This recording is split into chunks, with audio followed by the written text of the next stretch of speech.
21번째 이야기. 대학, 길이 열리다.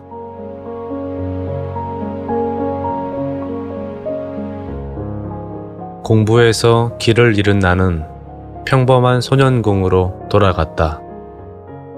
공장에서 책을 보는 일도 없었다. 집에 돌아와 TV를 보며 놀고 있는데 술을 한 잔 걸친 재영 형이 불쑥 한마디 던졌다. 나처럼 평생 공돌이로 썩으려면 공부하지 마라 임마. 형의 말이 아프게 나를 찔렀다. 누구보다 대학에 가고 싶은 나였지만 방법이 없었다. 전두환 국가보위 비상대책위원회는 과외 금지령을 내렸다. 과외로 학비를 벌어야 대학을 다닐 수 있는 가난한 형편의 학생들은 길이 막힌 셈이었다. 목표도 없이 공장이나 다니는 내 모습이 동생들에게 어떻게 비칠까 싶기도 했다. 동생들은 저녁 시간이면 화장실을 지키는 엄마와 교대를 서주곤 했다. 창피할 텐데도 불평이 없었다. 막막해진 나는 성일학원 김창구 원장님을 찾아갔다. 검정고시를 준비할 때 무료로 학원을 다니게 해주었던 그분 말이다. 원장님은 본고사를 폐지하고 사지선다형인 학력고사만으로 시험을 보게 된 것은 나 같은 검정고시 출신에겐 절대적으로 유리하다고 했다. 또 학비 문제에 대해서도 덧붙였다. 조금 있어 봐라. 군바리들이 국민들의 인심을 얻으려고 뭔가 화끈한 대책을 내놓을 거야. 원장님의 말에 작은 희망이 생겼다. 나는 동생들에게 보여주기 위해서라도 다시 공부를 하기로 했다. 대학 등록금을 마련하든 못하든 가만히 앉아 기다릴 수만은 없었다. 그런 의지 때문이었을까? 1981년 과외 금지령에 대한 원성이 빗발치자 국보위가 보완책으로 사립대학에 특별장학금 제도를 도입하라고 지시했다. 공부는 잘 하는데 가정 형편이 어려운 학생의 경우 등록금 전액 면제에 생활보조금까지 지급하는 파격적인 장학제도가 만들어진 것이다. 물론 그 대신 국보위는 모든 대학의 입학 정원을 대폭 늘려줬다. 대학 입장에서는 정원이 늘면서 생겨나는 등록금 수입이 장학금을 상쇄하고도 남을 수준이어서 남는 장사였다. 나는 당장 대입학원에 등록했다. 아버지도 공장을 계속 다니는 조건으로 학원을 동의해 주었다. 월급에서 2만 원만 집에 가져다 주고 나머지는 학원비와 책값으로 사용해도 좋다는 허락까지 받았다. 주어진 시간은 8개월이었다. 3년 공부를 8개월에 해야 했고 장학금을 받으려면 260점은 받아야 했다. 등수로 따지자면 수험생의 약 0.5% 이내였다. 쉬운 일은 아니었다. 하지만 중요한 것은 나에게도 길이 열렸다는 것이다. 가슴이 뛰었다.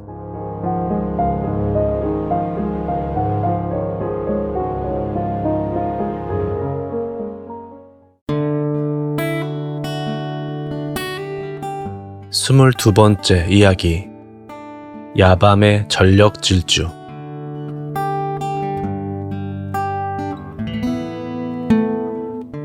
대학에 들어가기 위한 치열한 시간이 시작됐다.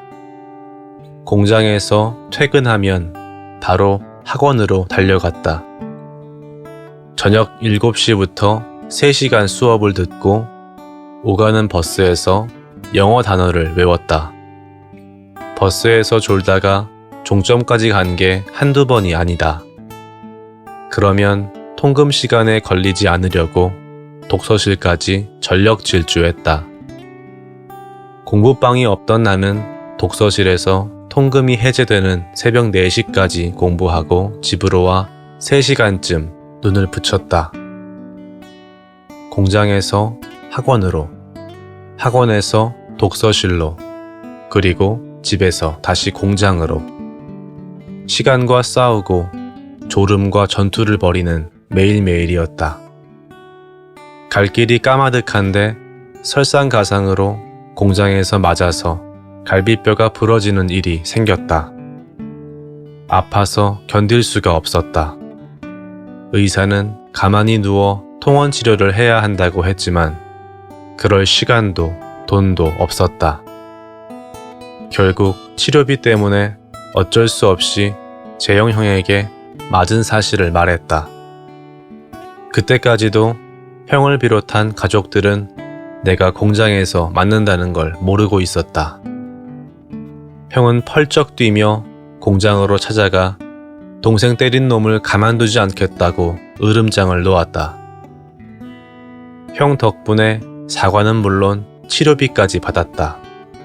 의사도 폭행으로 인한 상해는 의료보험이 안 되는 것을 사고로 해서 보험 처리해주겠다고 했다. 고마운 일이었다.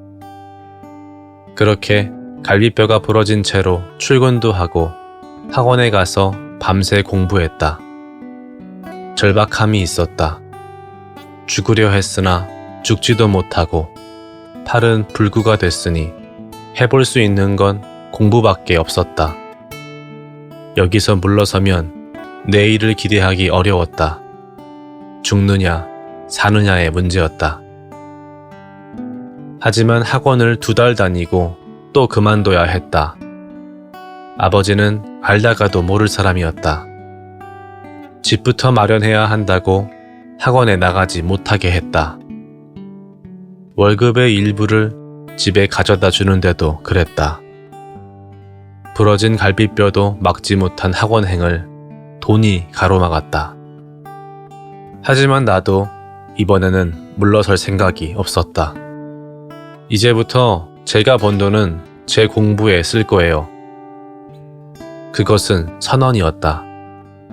공장을 벗어나겠다는 선언이자 당장의 집 말고 미래에 투자하겠다는 선언.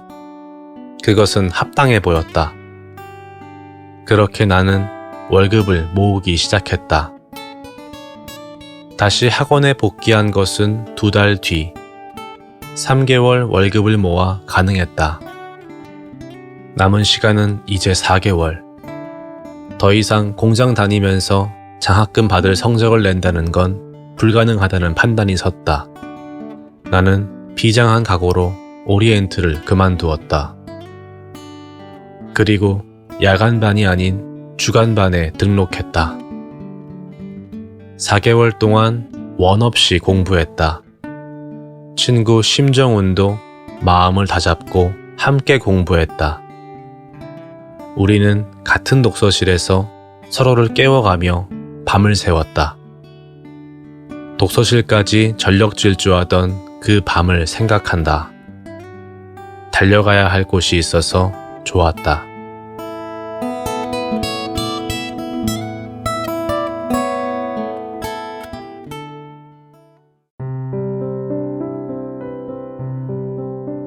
스물세 번째 이야기. 소년공 법대생 되다.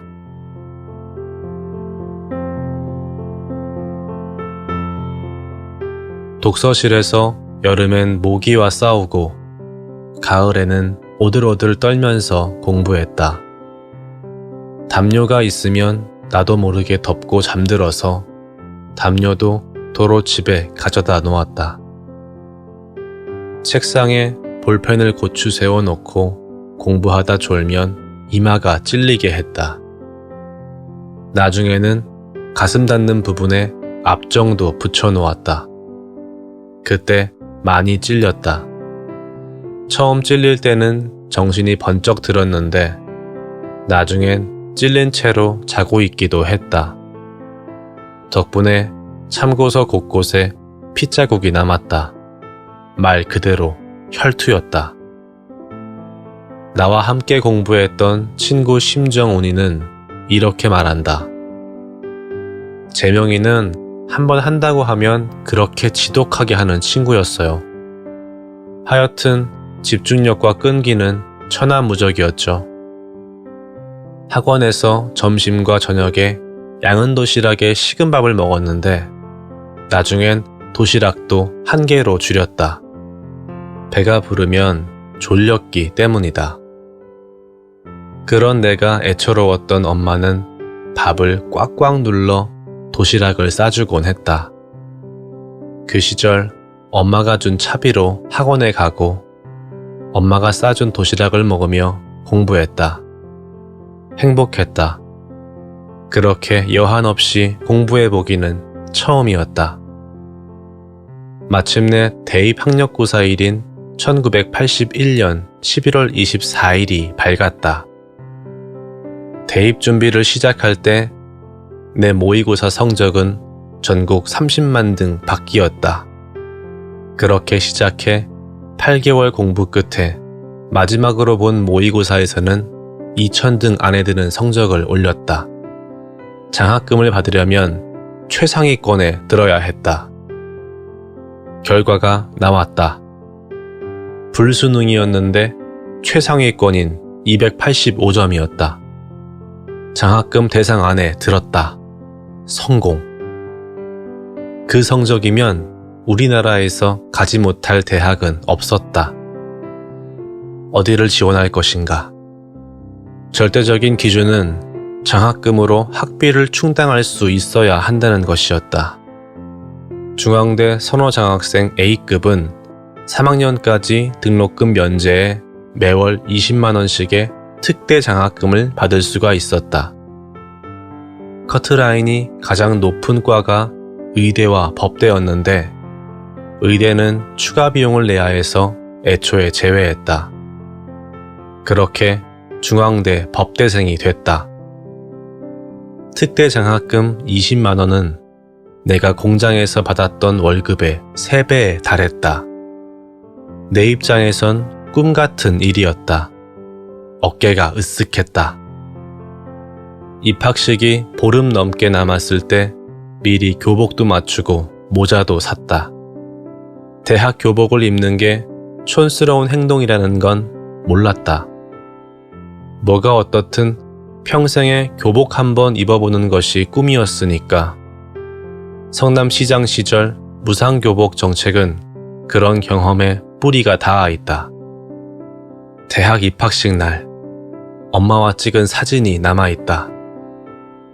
연한 살구빛 한복을 곱게 차려입은 엄마와 대학 교복 차림의 내가 중앙대 교정을 배경으로 나란히 서서 미소 짓고 있다. 엄마는 그날 이렇게 말했다. 재맹아, 내는 이제 죽어도 한이 없대이. 니는 크게 될 기라고 내가 극했제. 우리는 어둡고 긴 터널을 지나 환한 봄날 아래 서 있었다. 새로운 시작이었다.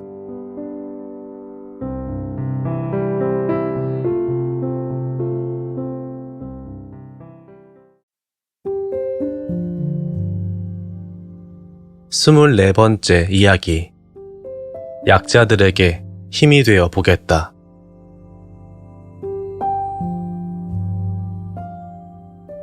아버지가 하루는 내가 받게 될 특대 장학금에 대한 얘기를 꺼냈다. 재선이 형 대입 학원비를 자신이 댈 터이니 월 20만 원의 특대 장학금을 맡기라는 것이었다. 이전에 재선 형은 나와 같이 대입 검정고시를 봤다.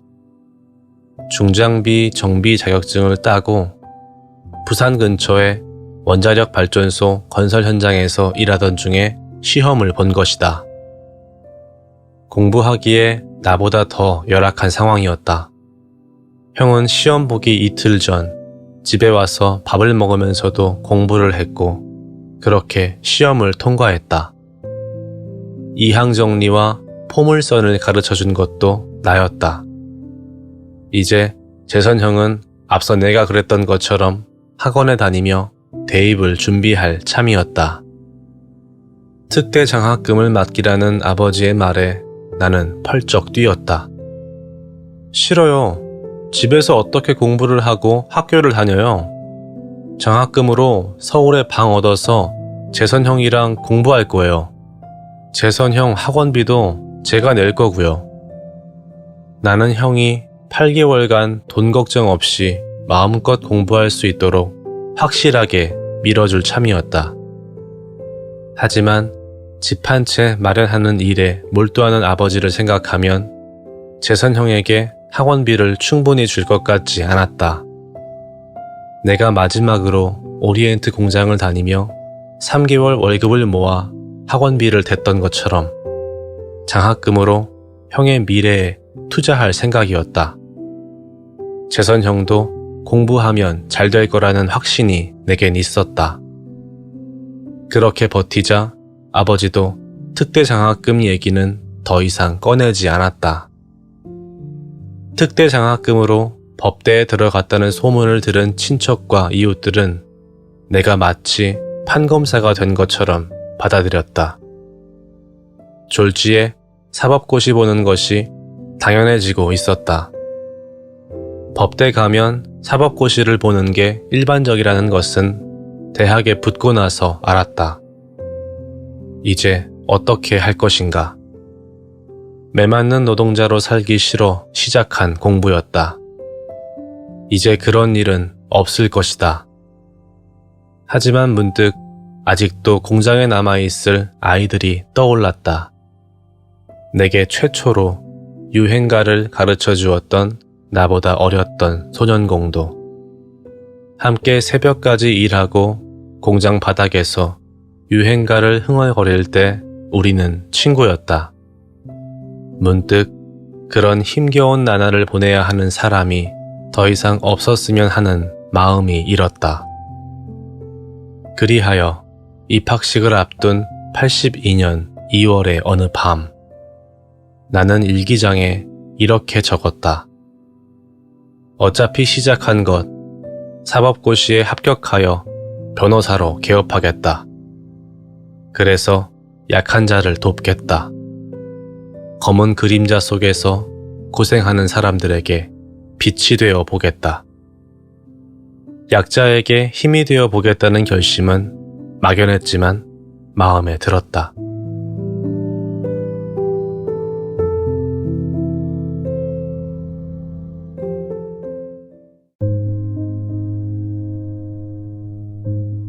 스물다섯 번째 이야기.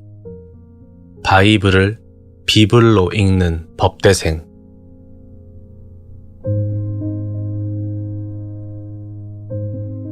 대학이 이상했다. 하루에 수업 한두 개가 전부였다. 대입 전까지 늘 시간이 없어 조바심 치며 공부했는데 시간이 주체할 수 없이 남아돌았다. 대신 새로운 복병이 나타났다. 한자였다. 법학, 경제학, 행정학 전공서적을 읽는데 온통 한자였다. 검정고시와 단 8개월 대입 준비로 대학 들어온 자는 한자를 공부할 기회가 없었다. 옥편을 뒤져가며 끙끙거리고 있는데 아버지가 도와주겠다고 나섰다. 평생에 없던 진풍경. 아버지는 모르는 한자가 없었다. 낯설었다. 그런 아버지를 보고 있자니 마음이 슬쩍 아려왔다. 이후 나는 아예 옥편을 다 뜯어먹어 버릴 작정으로 한자를 공부했다. 복병은 또 있었다. 교련 수업의 총검술과 제식 훈련이었다. 고등학교 3년 동안 교련 수업을 받은 동기들에 비하면 나는 형편없었다. 제식 훈련을 할 때마다 발이 틀렸다. 이런 나를 두고 법대 동기생 이영진은 이렇게 말했다. 처음에는 왜 그렇게 교련을 못하는지 몰랐는데 검정고시 출신이라고 하더라고요.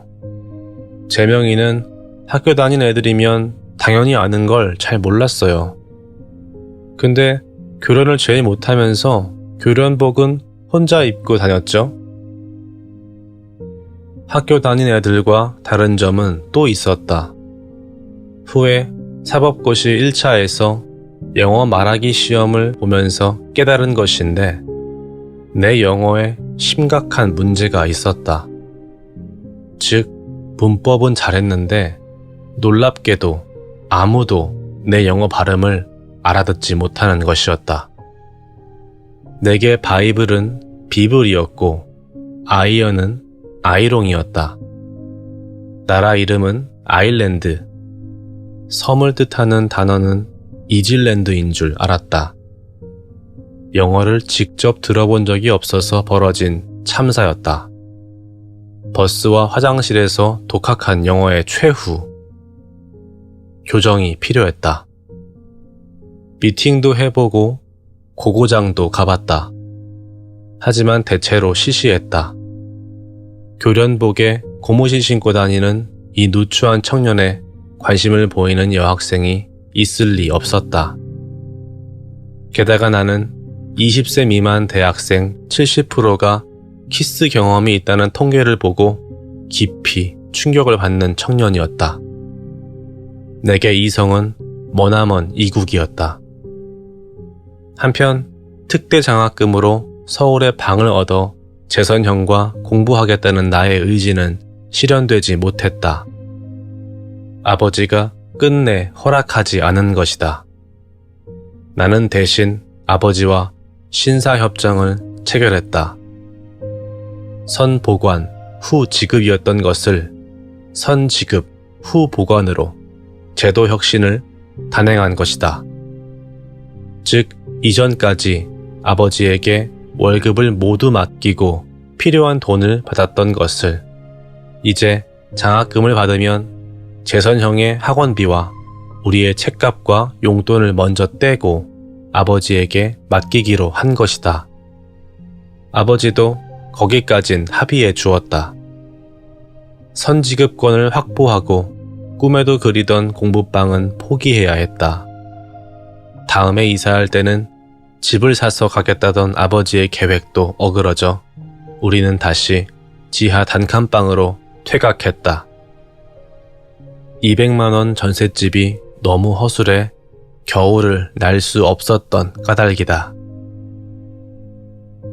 어느 새벽 6 식구들이 모두 잠든 방에서 법학 개론을 펼쳤다. 책장을 넘길 때마다 식구들의 숨소리가 달라붙었다. 지금 벌써 2시 30분이 넘었다. 엄마, 아버지, 형, 동생의 숨소리가 들린다. 잠에 깊이 빠진 모습들. 이렇게 한 방에서 고생하며 살지만 정만 있으면 되는 것 아니겠는가? 이렇게 살았기에 우리 형제는 우애가 있다고 생각한다.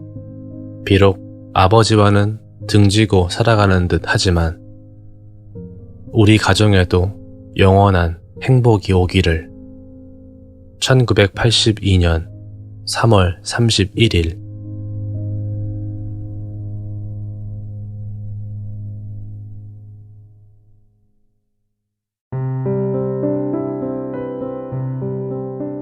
스물여섯 번째 이야기. 광치령, 한계령, 소청봉과 비선대.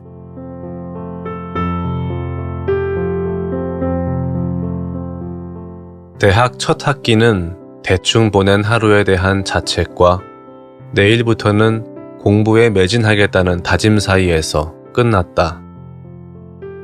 7 식구 복닥거리는 단칸방에서는 공부가 잘 되지 않았고 동기들보다 1살 일찍 대학에 들어온 나는 사법고시도 3학년에야 볼 수 있었다. 졸업 정원제에 반영하는 성적도 2학년부터 적용됐다. 문득 이것은 1학년 때는 놀도록 하라는 어떤 초자연적 명령이 아닐까 하며 합리화에 골몰했다. 결국 여름방학을 맞아 여행이란 걸 해보자 결정했다. 수학여행을 빼면 삶은 지금껏 단 한 번도 내게 여행의 기회를 주지 않았다. 친구 심정훈이에게 말하니 적극 반겼다. 우리는 교양과목 교재는 한 권만 사서 돌려보며 책값을 아꼈다. 그렇게 모은 돈을 몽땅 털어 강원도로 떠나기로 했다. 14,000원을 들여 낚싯대와 배낭, 싸구려 농구화, 모자를 샀다. 설렘으로 밤잠을 설치고 경춘선을 탔다.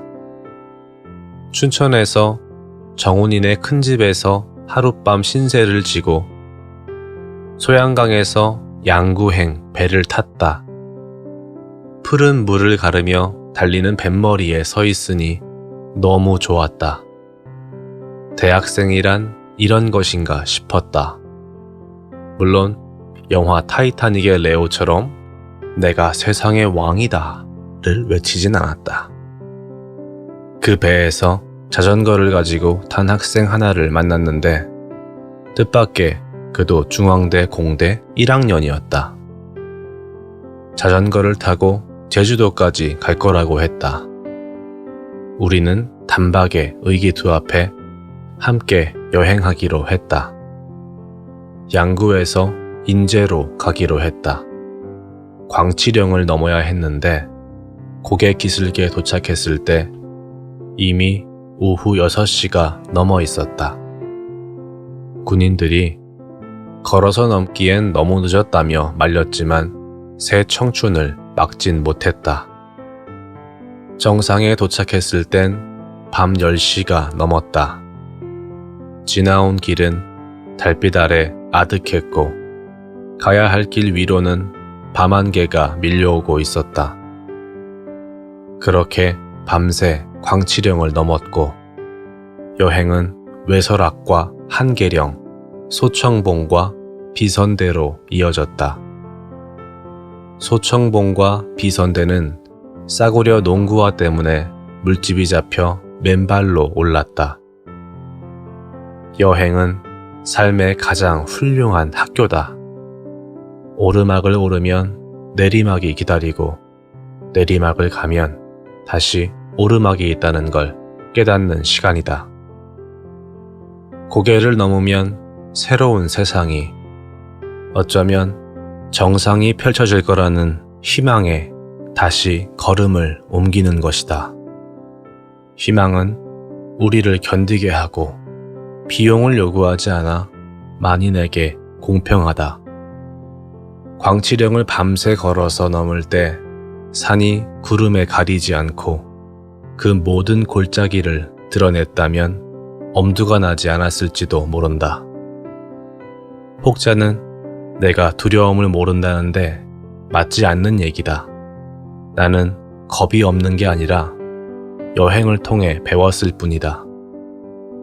내려가면 반드시 올라가고 또 골이 깊어야 산이 높다는 것을.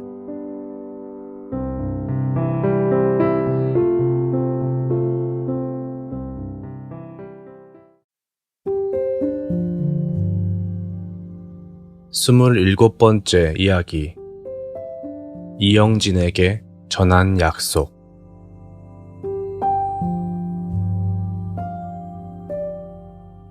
같은 과 친구 이영진이 하루는 좀 보자고 했다. 시국에 대해 몇 번 진지하게 토론했던 친구였다. 우리가 가장 크게 부딪힌 부분은 광주였다. 1980년에 일어난 일을 두고 이영진은 광주 학살이라고 했고 나는 광주 폭동이라고 했다. 광주 폭동이라는 생각은 언론 보도를 그대로 받아들인 결과였다. 그 즈음 교내에서는 자주 시위가 있었다. 학생들은 난간에 매달려 혹은 여럿이 스크럼을 짜고 이렇게 외쳤다. 광주 학살 원흉 전두환을 처단하고 군부 독재 타도하자. 시위를 하던 학생들은 곧장 사복 형사들에게 붙들려 끌려갔다. 신입생인 나는 저런 학생들이 언론에서 말하는 의식화된 불순 학생들인가 했을 뿐이다. 나를 부른 이영진은 동아리방에서 광주 학살 현장을 담은 비디오를 보여주었다. 비디오에는 군인들이 시민들을 잔인하게 학살하는 장면이 담겨 있었다. 충격적이었다. 일상복을 입은 시민들이었다.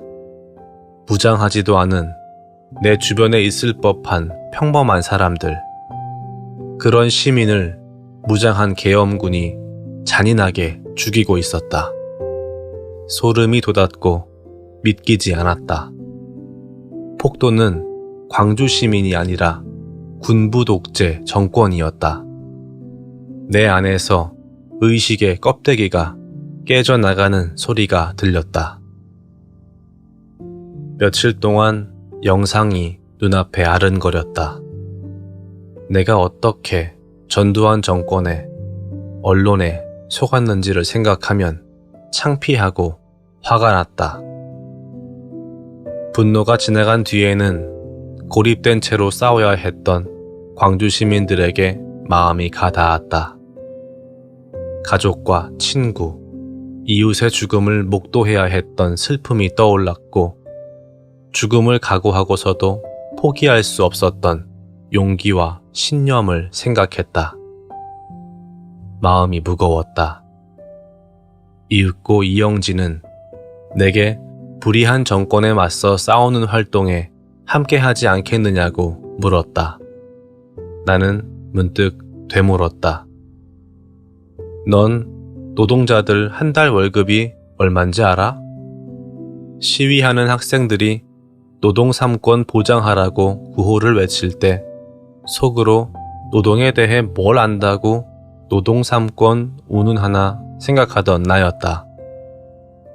의외로 이영진은 제대로 된 대답을 했다. 알고 보니 그도 가난한 집안의 학생이었고 주변 친구들이 공장에 다니고 있었다. 나는 또 물었다. 집안 형편이 그러면 데모하면 안 되지 않아? 죽은 사람도 많은데 뭐. 이영진은 광주에서 죽은 사람들을 말하고 있었다. 야, 넌 공부하고 운동 같은 건 부잣집 애들이 좀 하면 안 되냐? 나는 대뜸 이렇게 말했다. 그리고 우리 사이로 긴 침묵이 흘렀다. 이윽고 내가 대답했다. 지금은 어려워. 미안해. 하지만 사법고시 붙은 다음에 판검사 안 하고 변호사 돼서 그때 함께 할게. 어려운 사람들을 위해서 일할 거야. 이건 내 약속이야. 약자들에게 힘이 되겠다는 건 법대에 붙은 뒤 일기장에 써내려간 결심이기도 했다. 이영진은 그때의 내 약속을 믿었을까? 내가 변호사 개업 1년 뒤부터 합류해 지금까지도 나와 함께하는 이영진은 이렇게 말했다. 재명이는 명석한 데다 공장 노동자 출신이라는 소문이 돌아서 계속 주목했죠. 재명이의 대답을 듣고 정말 그럴까? 의구심이 아주 없지는 않았지만 저는 믿었어요.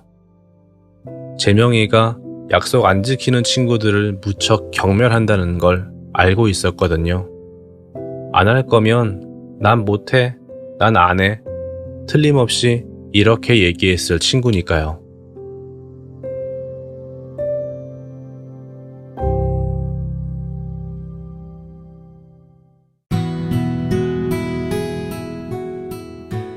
스물여덟 번째 이야기. 투석전만 참여하는 고시생.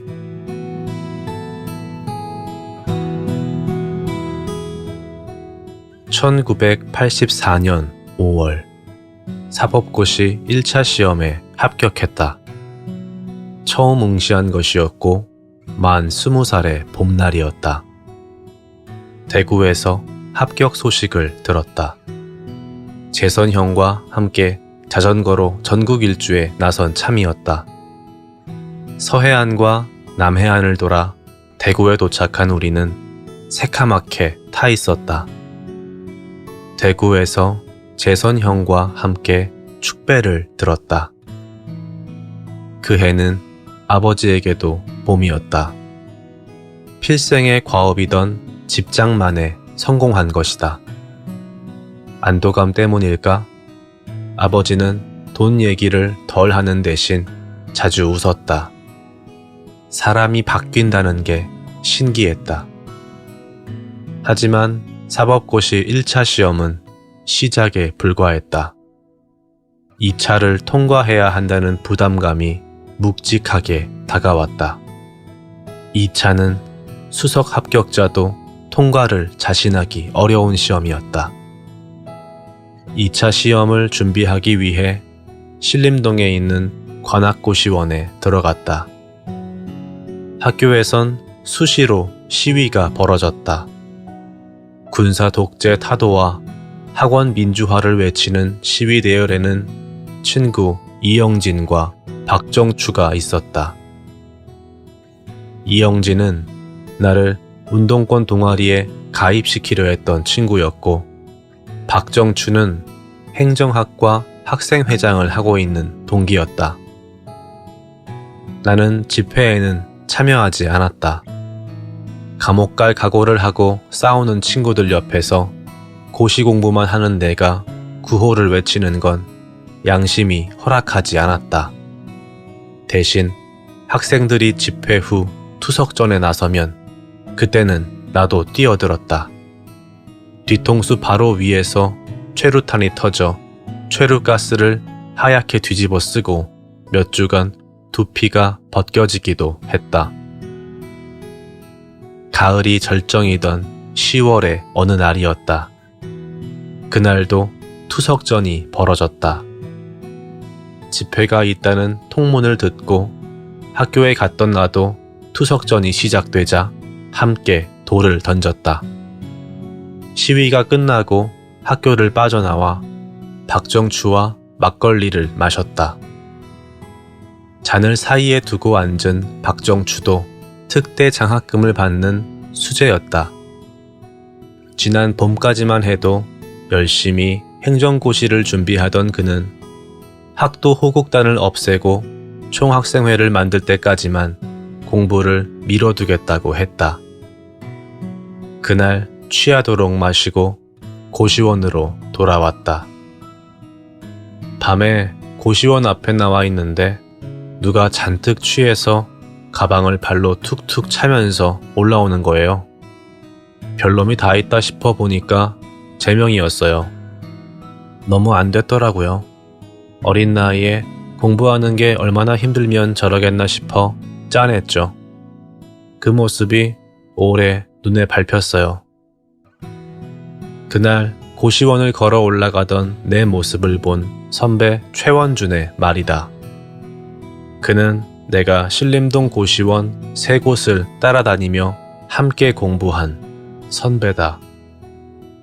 선배는 공부가 얼마나 힘들면 저러겠나 싶었다지만 그날의 내 모습은 그 때문이 아니었다. 당장의 운동에, 시위에 뛰어들 수 있는 이영진과 박정추 앞에 부끄러웠다.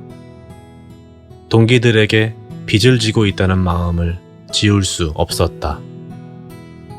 변명을 하자면 그때도 지금도 나는 지극한 실용주의자이며 현실주의자이다. 저 멀리 보이는 대의보다 공장을 다니는 여동생의 아픔이 더 가까웠는지도 모른다. 동기들에 대한 부채감을 없애는 방법은 약속을 지키는 것이었다. 변호사가 되어 약자들과 함께 하겠다는 약속. 박정추와 술을 마시던 그 밤, 마음은 소주보다 쓰렸다.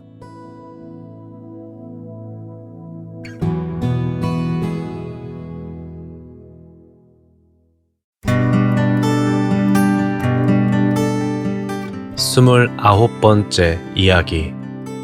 정신 차려라, 재명아.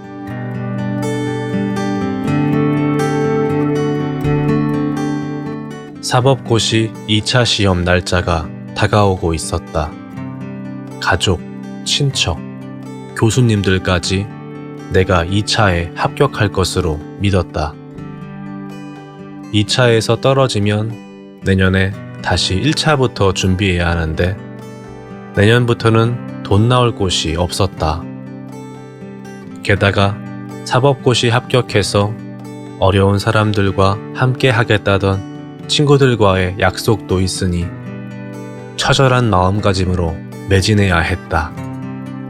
그런 다짐은 당시 일기장에 수시로 등장한다. 지금부터 전쟁이다. 처절히 싸우겠다. 공부란 의식 없는 황소처럼 아둔하게 하는 것이다. 한번 떨어져 볼래? 정신 차려라, 재명아. 마음을 다잡고 공부한 끝에 85년 7월 2차 시험을 봤다. 잘 본 것 같았다. 걱정했던 민법도 무난하게 답을 썼다. 시험이 끝난 후 다시 자전거를 타고 전국 일주에 나섰다. 이번엔 혼자였고 동해안을 타고 내려가 남해와 서해를 돌았다. 집에 돌아온 건 18일 후였다. 매일 쉬지 않고 달린 덕분이었다.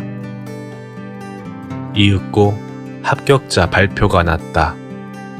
놀랍게도 명단에 내 이름이 없었다. 믿을 수 없었다. 종합점수는 합격점을 훨씬 넘는 상위권이었지만 상법이 39.66점으로 과락 기준인 40점에서 0.34점 부족했다. 3인의 채점관 중 2명은 40점을, 1인은 39점을 준 것으로 보는 게 맞았다. 무엇이 잘못되었을까? 직접적으로는 상법에서 문제를 잘못 보고도 확인하지 않고 대충 쓴 것이 원인이었고, 간접적으로는 첫 술에 1차에 합격한 것이 원인이었다. 1차에서 아주 좋은 성적으로 합격한 덕분에 나도 모르게 자만하고 경솔했던 것이다. 낙방이 믿기지 않아 술 마시고 울었다. 그날 책가방도 잃어버렸다. 내가 원하는 시험에 떨어지기는 처음이었다. 창피하고 한심했지만 그보다 현실적인 어려움이 목을 죄어왔다. 다시 1년 공부를 해야 하는데 무슨 돈으로 할 것인가? 물론 지금 생각하면 그때의 실패가 내 인생에 큰 도움이 되었다고 여긴다. 아마도 그때 바로 붙었으면 내가 무척 잘난 줄 알고 건방지게 살았을지도 모른다. 주눅이 들어 집안에 틀어박혀 있는데 뜻밖에도 아버지가 여행을 가라고 권했다. 이왕이면 고향에 한번 다녀와라. 아버지는 결정적인 순간에 그렇게 응원의 말을 전했다. 고향에 가 옛 친구들을 만나 즐거운 시간을 보내니 정말 마음이 어느 정도 안정되었다. 아버지에게, 친구들에게 고마웠다. 나는 좀 더 진중해졌다.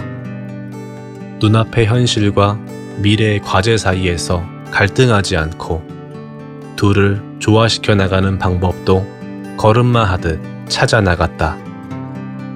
정의를 위해 싸우는 친구들을 보며 죄책감에 시달리는 대신 집회에도 참여했고 고시원으로 돌아가서는 더 열심히 공부했다.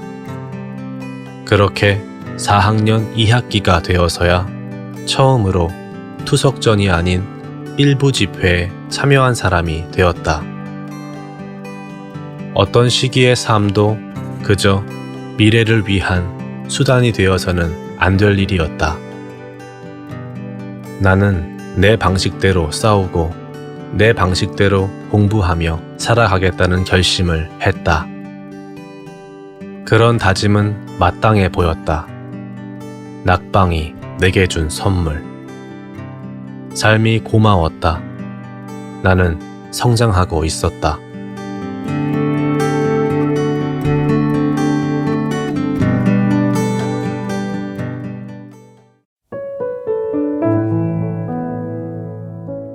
서른 번째 이야기. 나는 어려웠던 시절의 사람들을 잊지 않는다.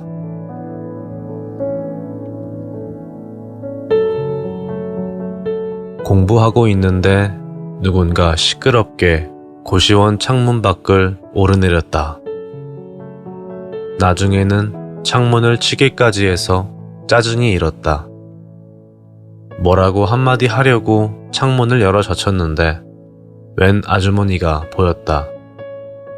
아주머니는 건축 현장에서 가설 계단을 밟으며 무거운 벽돌을 나르는 중이었다. 벽돌을 머리에 이은 아주머니와 눈이 마주쳤다. 나는 얼른 눈길을 피하며 창문을 닫았다. 짜증은 어디론가 사라지고 가슴이 시렸다. 내가 공부하는 이 시간에도 힘겹게 일하고 있을 어머니와 형, 동생들이 떠올랐다. 아주머니의 임금은 내 하숙비에도 미치지 못할 것이었다. 12시간 일하는 여동생이 받은 월급도 그랬다. 이것은 정당한가? 질문이 내 안에서 들끓었다. 한 번은 고시원 옆방에서 공부하던 나이 많은 고시생이 찾아와서는 시끄럽다고 거칠게 화를 냈다. 나는 이성삼이라는 선배와 한 방을 썼으니 가끔 얘기도 하게 되고 그랬다. 크게 떠든 건 아니었다. 미안하다고 사과를 하는데 그가 대뜸 이렇게 말하는 것이었다. 공돌이 새끼들처럼 시끄럽게 한다. 그 순간 미안하던 마음이 싹 사라지고 화가 났다.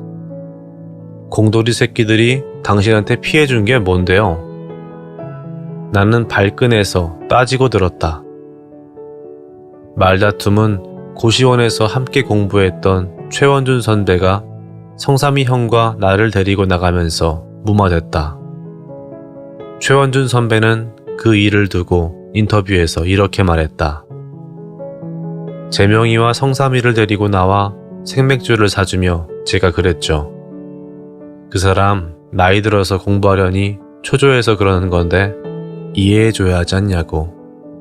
그랬더니 재명이가 그래요. 욕을 해도 우리한테 해야지 왜 아무 상관도 없는 공돌이를 욕해요? 그런 건 못 참아요. 그 말에 내가 어이없어서 다시 말했어요. 넌 이제 공돌이도 아니고 이 사회에서 손해볼 것도 없는데 왜 그래? 그때 재명이가 나를 보면서 말하더라고요. 사람들이 다 나 같아요? 아직도 공장을 다니는 사람들은 어떡하라고요? 그 말 들으니 할 말이 없더라고요. 지금도 그래요. 재명이가 기업에 무슨 특혜를 줬다는 보도를 들으면 듣는 순간 바로 말도 안 된다고 생각해요. 그건 이재명이란 인간을 몰라도 너무 모르고 하는 소리죠. 과거에 어렵게 살았던 사람들은 두 가지 길을 간다고 한다. 과거를 지워버리고 더 나은 삶을 추구하는 경우. 또 하나는 살아왔던 과거에 뿌리를 두고 그 어려웠던 상황을 해결하려고 끊임없이 의지를 갖는 경우. 나는 어느 쪽일까? 나는 가난하고 어려웠던 시절의 사람들을 잊지 않는다. 내가 어디에 있든 내 뿌리는 그곳이고 나는 거기서 출발한 사람이다.